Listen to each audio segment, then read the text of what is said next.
Well, happy Sunday morning. Happy Easter. Hope y'all planning on having a great day.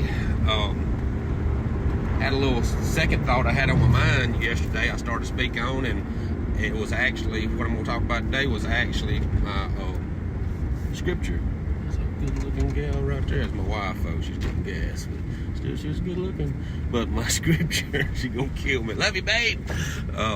My scripture that I was reading today actually was the scripture that I had on my mind, but it's Luke 8, and it's where Jesus tells the disciples, hey, get in the boat, we're going to the other side of the lake, and while they're going to the other side of the lake, he lays down, takes them a little nap, a big storm comes, the disciples get all shook up, and he wakes up and says, peace, be still, and he asks them, says, where was your faith? And that's a little thought I've had in my mind before, and I call it the other side of faith.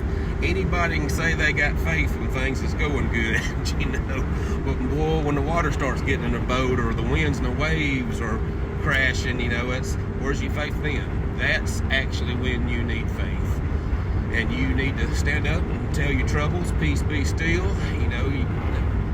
There's power in the spoken word, and I hate a negative person, or I dislike a negative person, because you can't speak negative and be of God.